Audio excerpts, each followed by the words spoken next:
Who actually wrote these standards? A small group of hand-selected people of dubious qualifications who welcomed the chance to write their elitist progressive education theories into national standards. Essentially 5 people wrote the standards, and not one of whom was a K-12 teacher and not one of whom was from Iowa.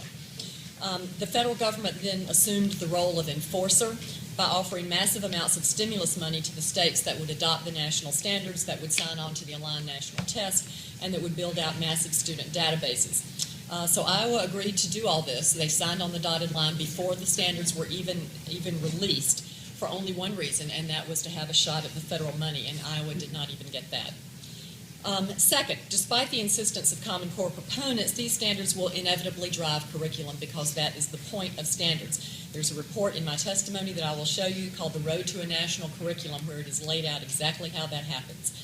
And the Smarter Balanced Assessment Consortium, of which Iowa is currently a member, is expressly spending federal taxpayer money on developing curricular frameworks. This is in direct violation of 3 federal statutes that prohibit the federal government from supervising, directing, or controlling curriculum. And it is disingenuous to say that the local schools will still control their curriculum, especially in the age when companies such as Pearson control so much of the American textbook market.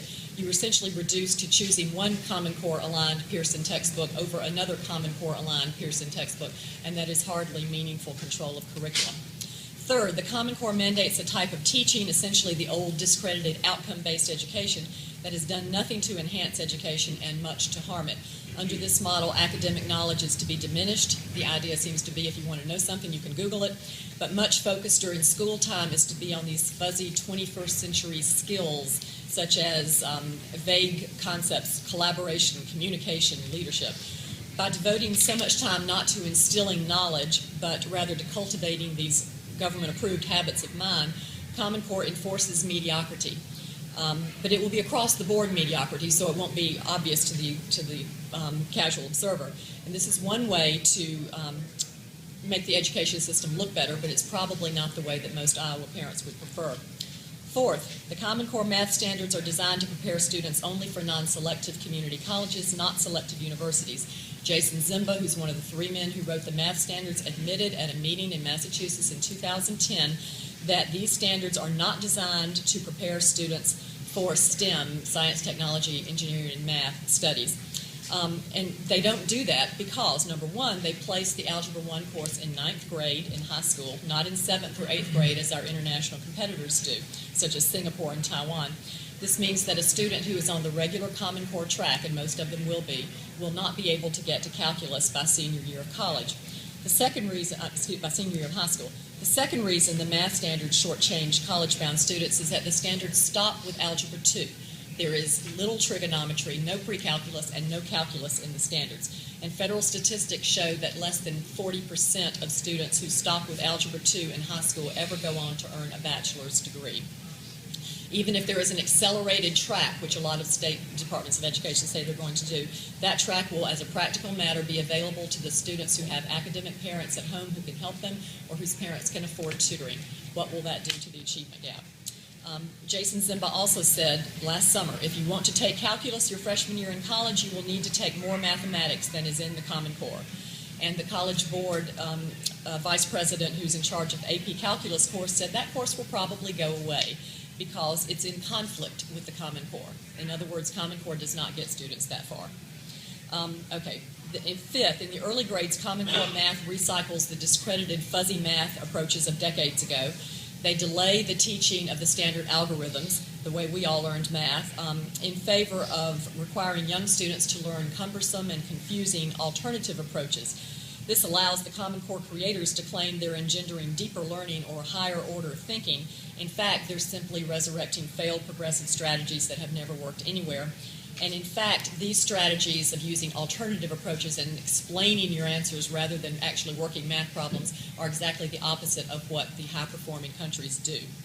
6, because Common Core is a workforce development model rather than an education model, it is part of a broader scheme to mandate collection and sharing of massive amounts of personal data on students so that they can be tracked into the workforce.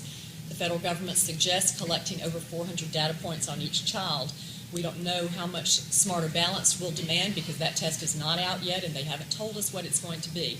But Smarter Balanced has a cooperative agreement with the Department of Education, the U.S. Department of Education, under which Smarter Balanced is required to allow the U.S. Department ongoing access to student-level data. So anything that goes to Smarter Balance from Iowa, you lose control over. It will go to the federal government, which is disturbing because the federal government has gutted federal privacy law. And now there is very, very little to keep the federal government from sharing that data with anyone that they want to. The only thing they have to do is use the right words. Parents will not have the opportunity to object. Instead, they won't even know the disclosure is happening. So, ladies and gentlemen, here is where we are. In an effort to get federal money, Iowa adopted a set of school standards that it cannot change in any meaningful way, that have no research basis, that are not internationally benchmarked, and that have never been piloted anywhere. They are faith-based standards. We're supposed to have faith that they will work miracles in Iowa education. How they will do that, given that they recycle the failed fads of the past, is not clear. Look at the track record of people behind this. The nonprofit Achieve, Inc., which helped write the standards, is primarily known for its American Diploma Project, a failure. The federal government is primarily known for the U.S. Department of Education, for America 2000, Goals 2000, No Child Left Behind, all failures. The Gates Foundation invested heavily in something called the Small Schools Initiative. It's a failure.